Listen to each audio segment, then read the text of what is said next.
When aiming to reflect upon past U.S. protest movements, few monumental events can equal the 1999 Seattle WTO protests, an example serving as the pinnacle of transnational contention alongside networks and organizations in action. The goal of this will be to relate these two concepts to the protests at hand, alongside a brief familiarity of what the demonstrations aim to encapsulate from the very onset. So, before delving too deep into the conceptual side of this, it should be good for a brief familiarity or refresher of what the 1999 Seattle WTO protest consisted of, how it started, and its brutal conclusion. Let's rewind a few years back, before the infamous memed to oblivion Will Smith slap. I want to put some dirt in your eye. That was a nice one. Okay. I'm out here. Richard. I'm really going to enjoy this. How many times you been ready to smack it? I'm out here.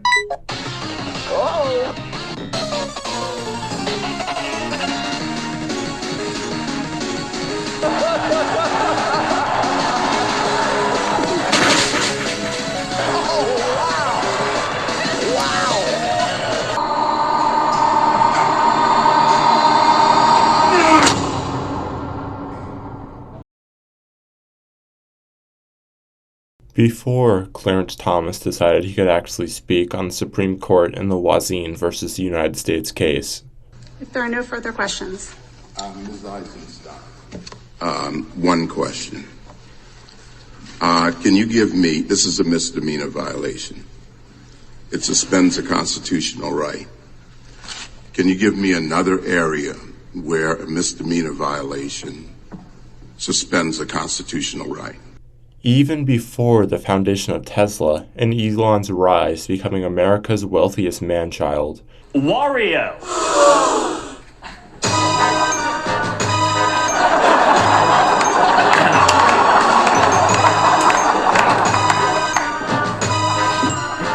We will arrive in early November of 1999, when one, or in this upcoming case, multiple governmental bodies utilize the process of globalization simultaneously, the global interactions and integrations amongst people, companies, and other governments take form. With continuous advancements in communication and transportation capabilities, the reliance on globalization has continued to increase as economic, cultural, and political involvements amongst nations thrive. In the case of the World Trade Organization, or WTO for short, it is an intergovernmental organization focusing on economic globalization as it aims to facilitate international trade. Since its January 1st, 1995 formation, they've grown over time to become the world's largest international economic organization, with over 164 member states representing over 98% of the global trade and GDP. However, even when in such a colossal position, that doesn't mean it hasn't been prone to scrutiny and backlash, one of the best examples being the Seattle protests following. Originally transpiring due to the WTO Ministerial Conference set to be hosted in the Washington State Convention and Trade Center in Seattle. As public responses go in this affair, I believe it is best to say many NGOs, labor unions, student groups, focused religious groups, and even anarchists weren't satisfied with additional strides to increase globalization. In fact, they hated the ideas and thought it was a prime opportunity to make such a position naturally evident. Hence begins the showcasing of transnational contentions, primarily in the form of a transgressive transnational event, and the activities of networks and organizations, a prime example of this being the new grassroots alternatives' involvement within such protests. Transnationalism being the spread of economic, political, and cultural processes beyond the national borders, and in the economic sense, the flow of money, human capital, goods, and technology across borders. Unsurprisingly, due to the very nature of the WTO, this was, by the side of the protesters, seen as a transnationally transgressive series of events. Instead of transnationalism's more so preferred partner of contention being a general dispute, strife, or controversy between two or more players, the protesters of Seattle were some of the first to shift contention into pure transgression, being one or more violations of a law, command, or moral rule. Let's now jump into the quote-unquote Battle for Seattle for some historical examples of this. It easily checked all the boxes as a highly contentious affair aiming at a political agenda setting of an international institution.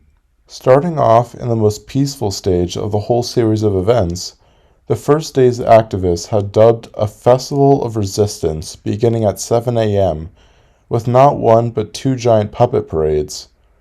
As the parades wound through downtown organized affinity groups, they peeled off and made their way to agreed-upon intersections where they linked arms, sat down, and in some cases locked themselves together.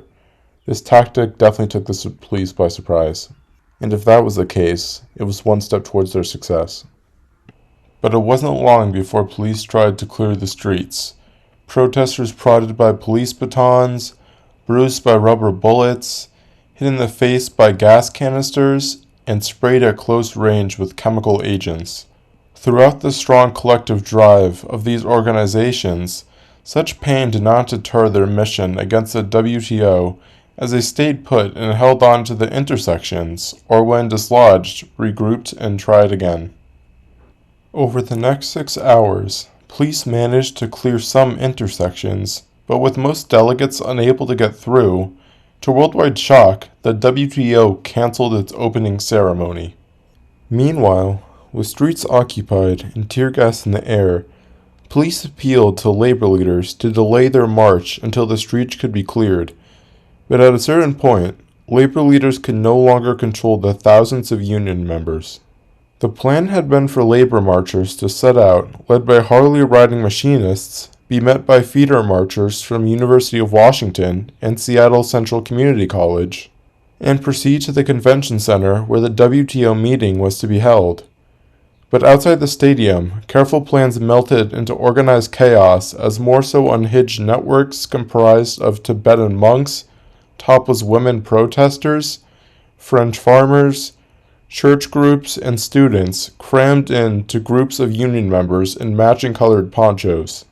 Instead, thousands of labor marchers lingered with the occupiers for hours across the streets. Police held back for further attempts to clear them. As Unionists left, the police moved back in forcefully, however, and as the night fell, Seattle Mayor Paul Schell declared a curfew and police pushed the remaining protesters out of downtown into the Capitol neighborhood. Further protests had been planned throughout the WTO summit, but now the mayor declared a huge area of downtown Seattle a protest-free zone, in violation to the U.S. Constitution. On the morning of Wednesday, December 1st, National Guard members stood watch near convention centers, where squads of police in riot gear zoomed through the streets in armored personnel carriers on the lookout for protesters. Groups of protesters who entered downtown were subject to mass arrests, where over 500 were arrested, put on buses, taken to Sandpoint Naval Base, and later transferred to King County Jail, where they were held until the end of the WTO summit. Unable to assemble near the convention center, protesters and community members surrounded the jail demanding their release.